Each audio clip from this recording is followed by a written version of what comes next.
우리나라의 부모님들은 참 바쁘고 힘들게 살아오셨습니다. 보릿고개가 남아있는 6, 70년대에는 가족들이 매 풀칠하랴 열심히 일하기 바빴고 80년대 한국 산업의 부흥기에도 처자식 먹여 살리겠다고 한 푼, 두 푼 모으기 바빴습니다. 90년대에는 IMF 사태라는 엄청난 경제 위기를 겪으며 수많은 눈물과 피땀을 흘려야 했습니다. 이렇게 먹고 살기 위해 우리 부모님들이 치열하고 힘들게 살다 보니 상대적으로 신경을 쓰기 어려웠던 영역이 하나 있습니다. 바로 좋은 가정을 만드는 일입니다. 지금에야 주 5일째니 대체 휴일이니 하며 가족과 함께 보낼 수 있는 시간이 더 많지만 저 어릴 적만 하더라도 부모님들은 토요일 출근, 각종 야근, 또 당직 근무 등 일에 치여 바쁘게 살았습니다. 먹고 살아야 하는 문제가 급선무니 내 새끼들 굶기지 않고 원하는 것만 사줄 수 있어도 그게 좋은 가정을 이루는 것으로 생각했기 때문입니다. 그렇게 시간이 흐르고 그 옛날에 비하면 오늘날 상대적으로 시간적, 물질적 여유가 있는 젊은 아빠, 엄마들은 좋은 가정 만들기, 더 나은 자녀 교육과 같은 것에 많은 관심을 두곤 합니다.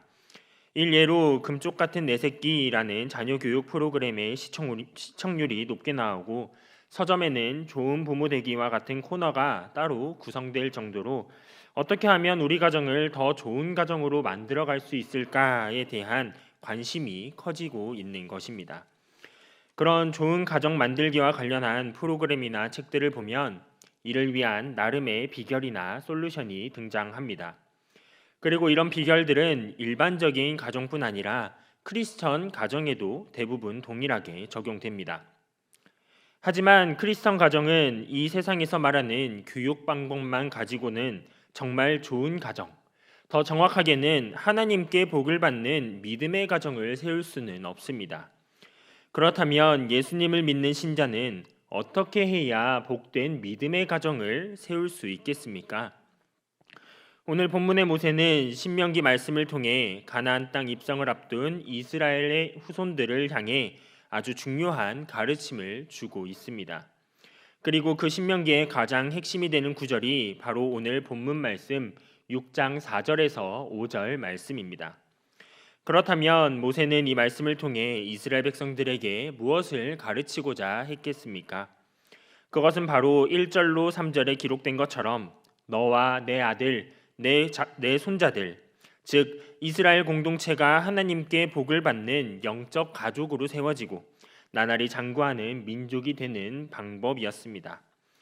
5월 가정의 달을 맞이하여 우리에게 쉐마라는 말로 잘 알려진 이스라엘아 들으라로 시작되는 모세의 가르침을 살펴보므로 하나님께서 베풀어 주시는 복과 은혜를 받는 믿음의 가정을 어떻게 이루는지를 함께 살펴보고자 합니다.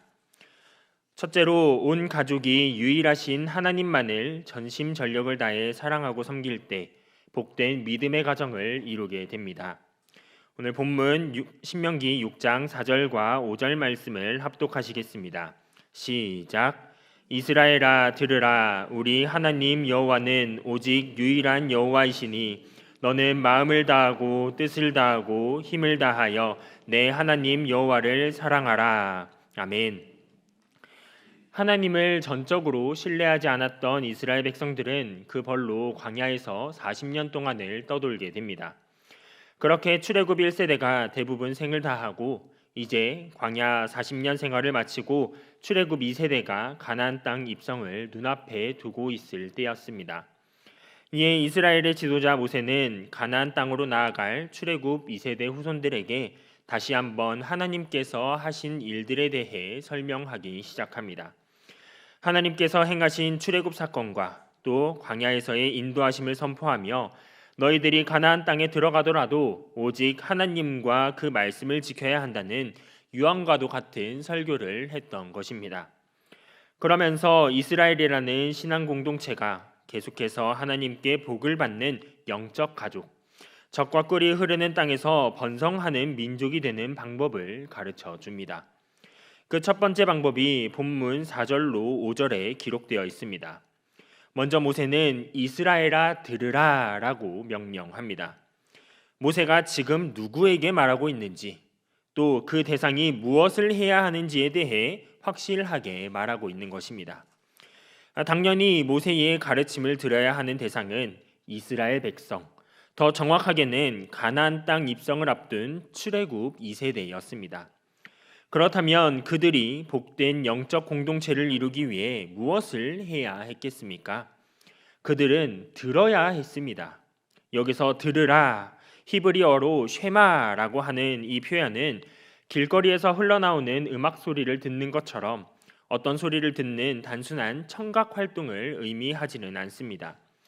이 들으라라는 말은 귀를 기울여 듣는 일, 그러니까 경청하다와 같은 의미입니다.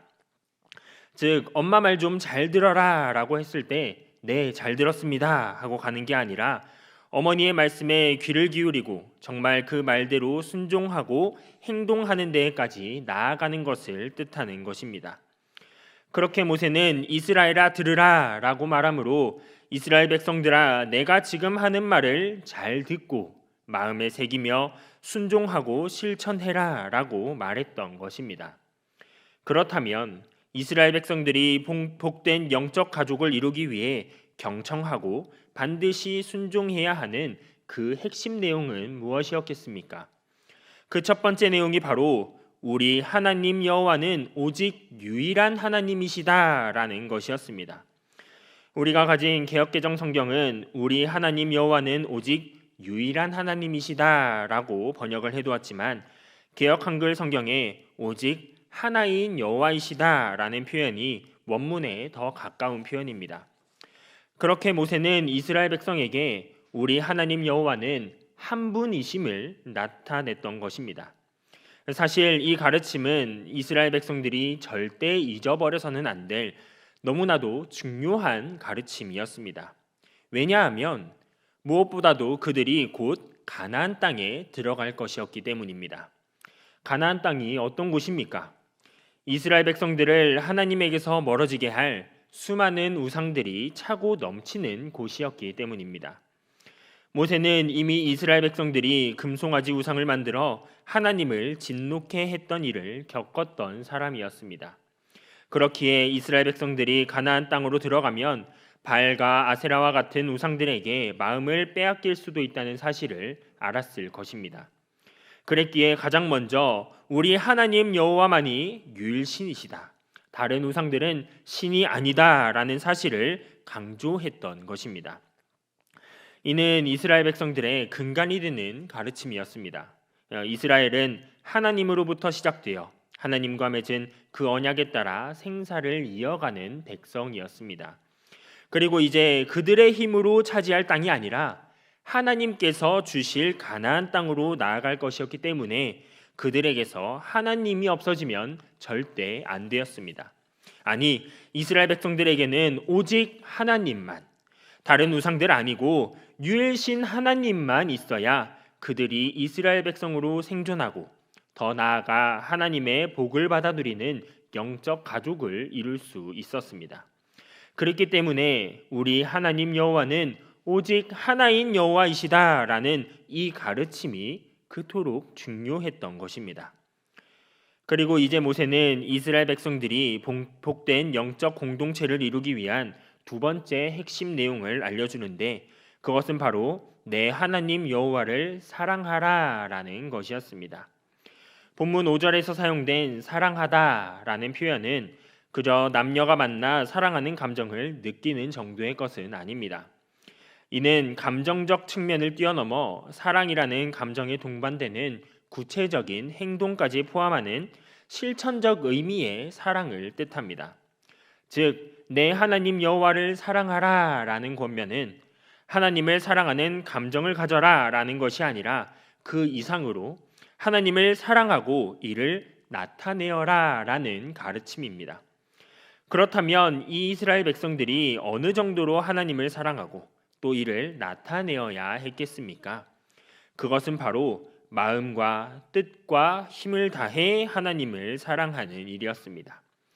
우리가 보는 개역개정 성경의 해당 구절은 너는 마음을 다하고 뜻을 다하고 힘을 다해라로 번역하였지만 히브리 성경 원문에는 다하다라는 표현이 없습니다. 따라서 원문을 직역하면 내 모든 마음과 내 모든 영혼과 내 모든 힘으로 여호와를 사랑하라로 볼 수 있습니다. 여기서 마음이라는 히브리어 단어는 가슴 혹은 심장을 의미합니다. 그리고 당시 이스라엘 백성들은 인간의 지성과 의지, 생각이 가슴에 자리한다고 생각했습니다. 즉 모든 마음으로 하나님을 사랑하라는 것은 내 모든 지성과 의지를 담아 하나님을 사랑하라는 뜻입니다. 또 여기서 또 뜻을 다하라에서 뜻에 해당하는 히브리어 단어는 영혼을 뜻합니다. 그리고 이스라엘 백성들은 이 영혼에 인간의 감정과 열정이 담겨 있다고 생각했습니다.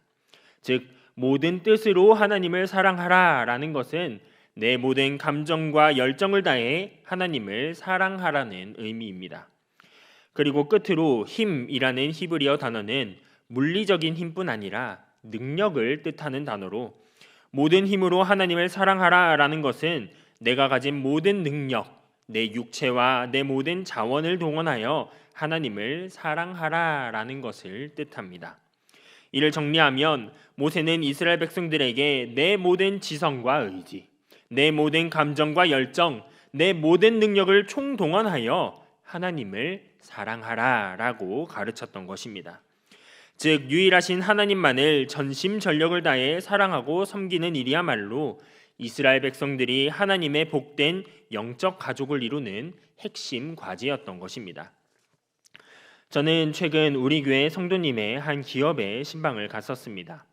그 기업은 가족이 함께 운영하는 기업이었는데 코로나19와 계속되는 경기 침체로 인해 예전에 높았던 매출을 유지하지는 못하는 상황이었습니다.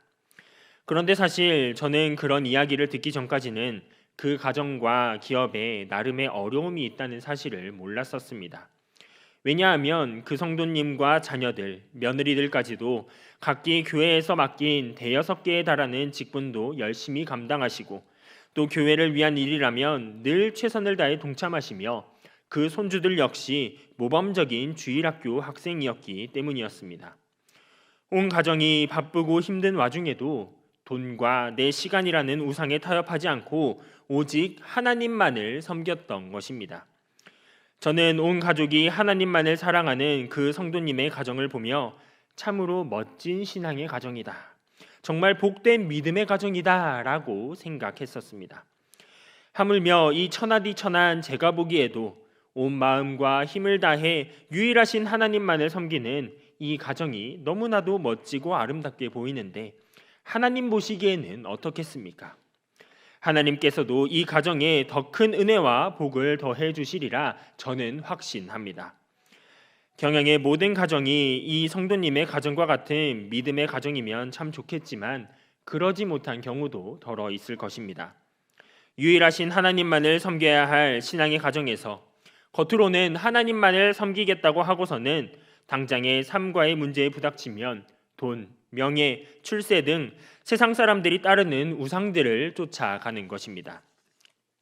조금 더 많은 연봉을 받겠다고 주일 성수가 불가능한 직장으로 이직을 결심하고 자녀의 출세를 위해 주일에 교회가 아닌 학원으로 발걸음을 돌리게 합니다. 또 직장에서의 승진을 위해 자신이 기독 신자임을 숨기고 세상 문화에 적당히 타협하며 살아가는 것입니다. 이것은 유일하신 하나님만을 섬기는 것이 아니라 이 세상의 우상들, 바알과 아세라를 섬기는 것이나 다름없습니다. 저는 잘 모르겠습니다. 그렇게 하면 정말 세상에서라도 잘 나가는 가정을 세울 수 있는지 말입니다. 하지만 분명한 것은 우리가 하나님 여호와 유일하신 하나님만을 섬기지 않는 가정은 결단코 복된 믿음의 가정이 될 수 없다는 사실입니다. 에이, 나와 우리 가정은 그 정도는 아닙니다 라고 생각하시는 분들이 여기 계십니까?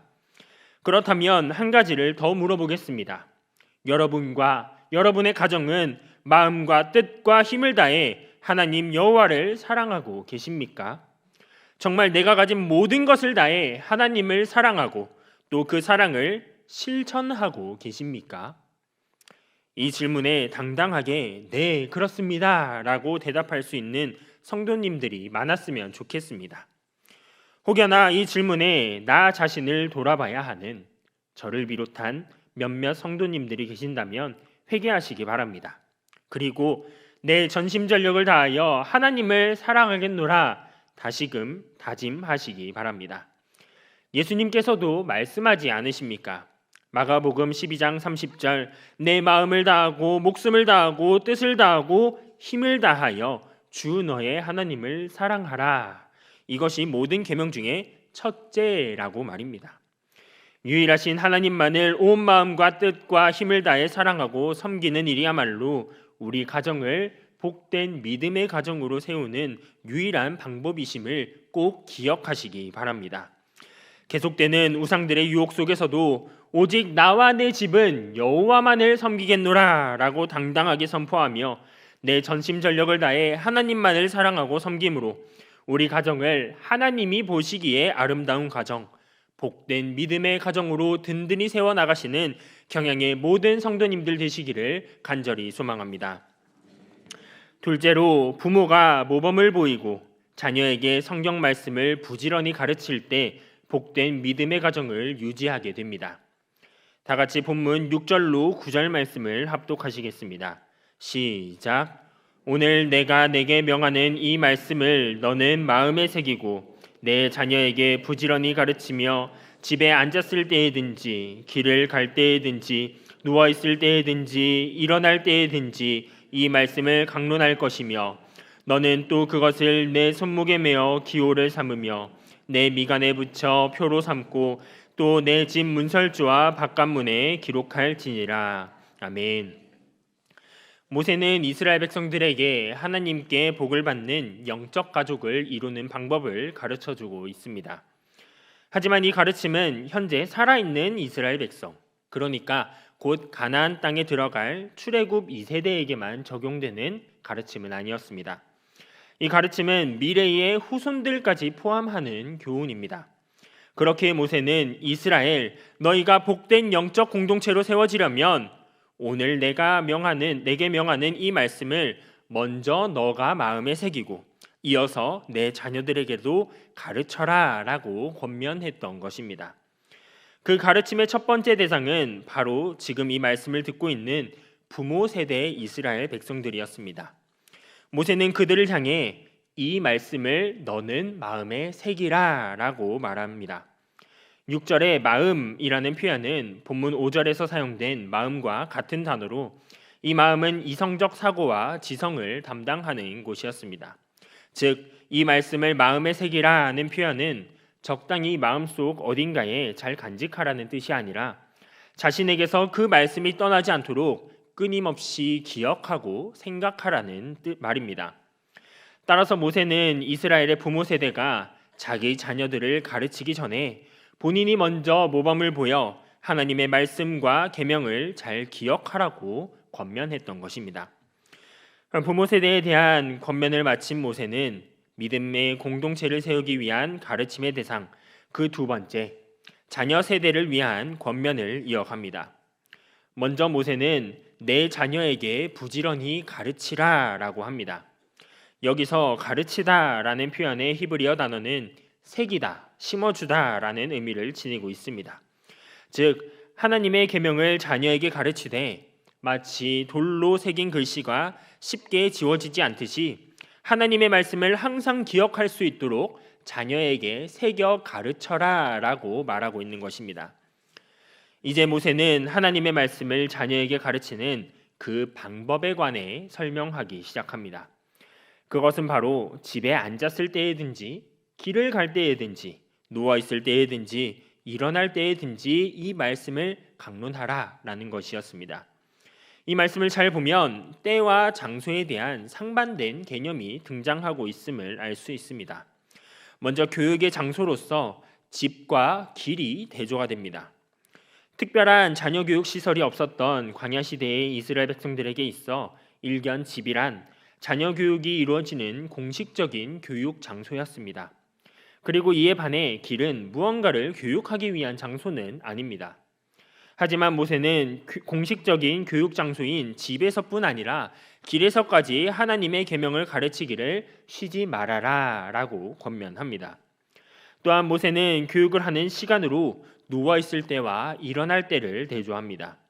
누워있을 때란 사람이 잠을 자는 밤을 뜻하고 일어날 때란 아침을 뜻합니다. 즉 눈을 뜨고 눈을 감는 모든 시간 동안 자녀를 가르칠 것을 권면한 것입니다.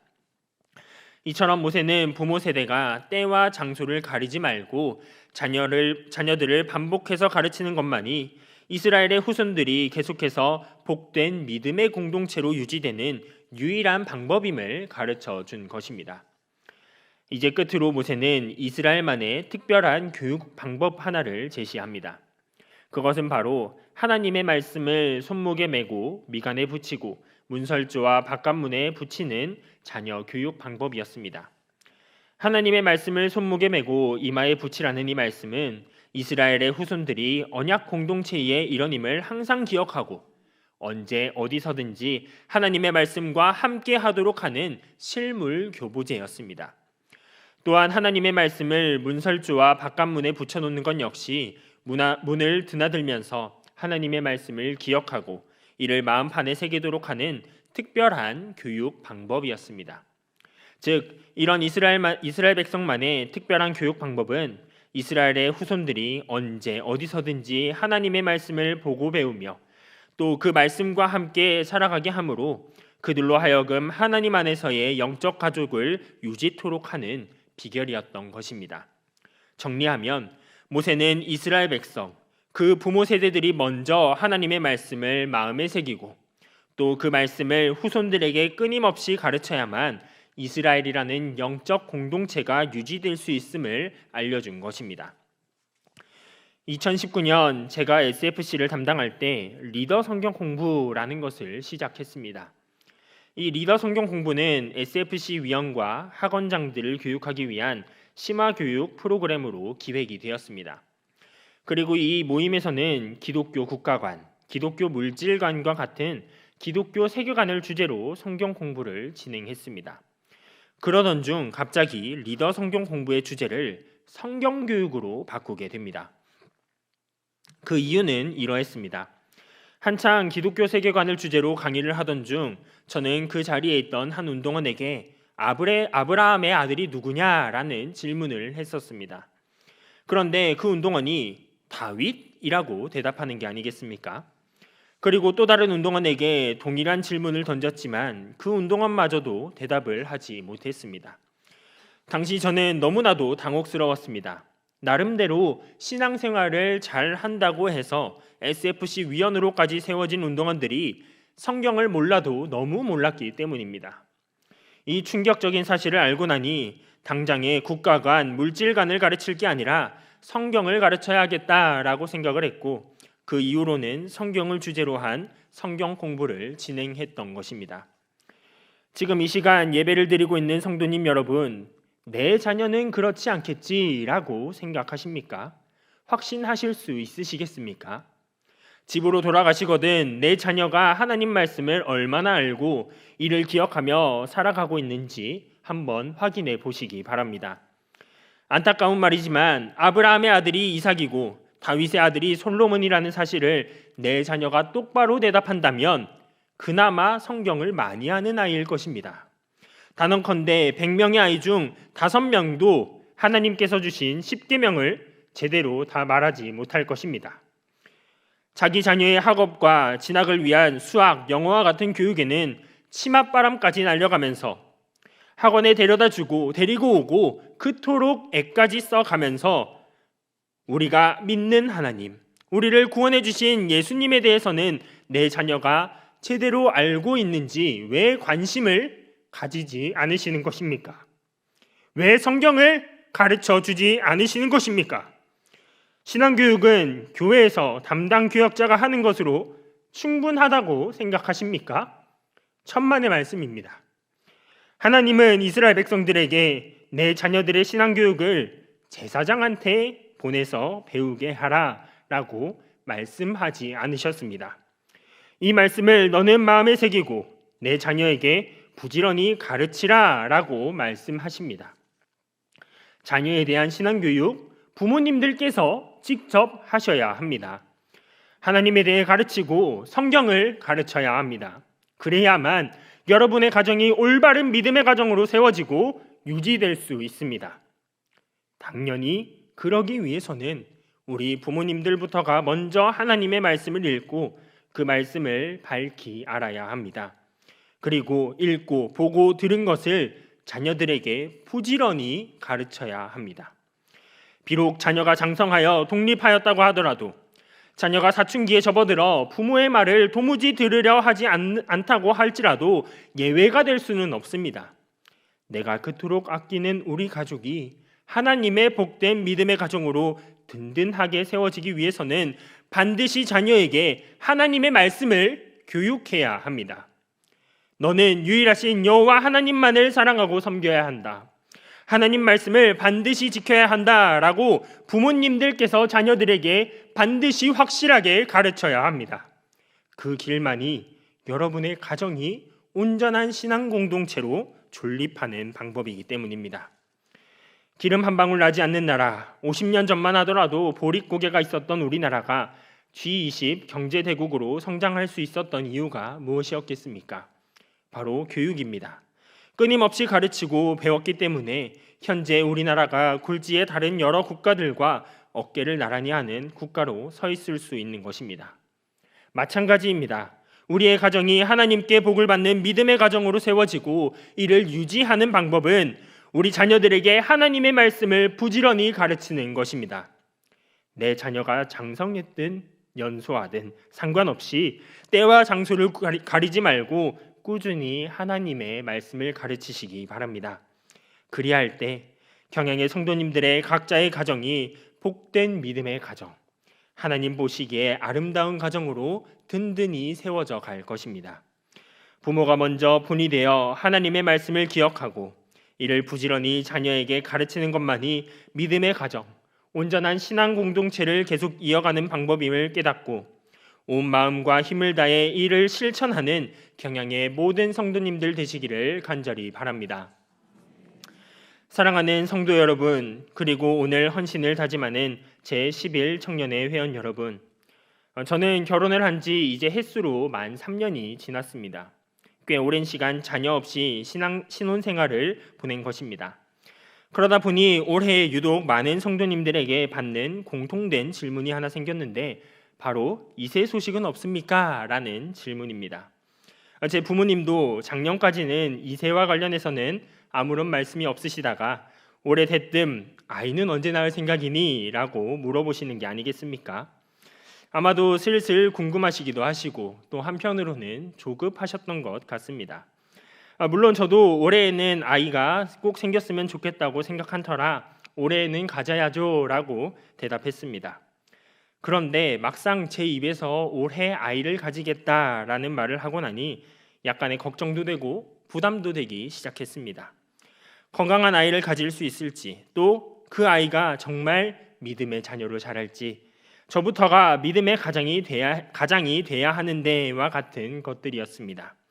그러다 보니 절로 제 입에서 복된 믿음의 가정을 이룰 수 있게 해주세요, 제가 믿음의 가장의 역할을 잘 할 수 있도록 해주세요 라는 기도가 절로 나오기 시작했습니다. 오늘 헌신을 다짐하는 제11 청년의 회원들에게도 결혼을 준비하는 때, 또 아이를 가질 때가 있을 것입니다. 그럴 때 나는 어떤 가정을 세울 것인지를 곰곰이 생각하고 또 이를 위해 기도해야 합니다. 세상 사람들이 보기에 복된 가정을 이룰 것인가? 아니면 하나님이 보시기에 복된 믿음의 가정을 이룰 것인가를 먼저 생각해야 합니다. 물론 우리의 답은 믿음의 가정을 세워야 한다입니다. 마찬가지로 경양의 성도님들 역시 내 가정을 하나님께 복받는 믿음의 가정으로 세워 나가야 합니다. 그리고 이를 위해서는 무엇보다 온 가족이 유일하신 하나님만을 사랑하고 몸과 마음을 다해 하나님만을 섬겨야 합니다. 세상의 수많은 우상에 흔들리지 말고 나와 내 집은 여호와 하나님만을 섬기겠노라 선포하며 오직 하나님만을 사랑하고 섬기는 가정을 이루어야 합니다. 또한 이와 같은 하나님의 말씀을 부모가 먼저 마음판에 새기고 자기 자녀에게 하나님의 말씀을 가르칠 때 우리 가정이 하나님 보시기에 복되고 아름다운 믿음의 가정으로 든든하게 서게 될 것입니다. 우리가 사랑하고 섬겨야 할 대상이신 유일하신 여호와 하나님만을 사랑하고 섬기시기 바랍니다. 그리고 그 하나님 말씀을 언제 어디서든 사랑하는 자녀에게 가르침으로 주님 다시 오실 그날까지 우리 가정을 신앙의 족보가 튼튼한 믿음의 가정으로 세워가시기 바랍니다. 이스라엘아 들으라는 하나님의 음성에 아멘으로 응답하시어 마음과 뜻과 힘을 다해 여호와 하나님만을 사랑하고 섬기는 가정, 그리고 하나님 말씀을 자녀에게 가르치기를 쉬지 않으므로 끊이지 않는 신앙의 계보, 복된 믿음의 가정을 세워나가는 경영의 모든 성도님들과 오늘 헌신을 다짐하는 제11청년의 회원들 여러분들이 되시기를 간절히 바랍니다.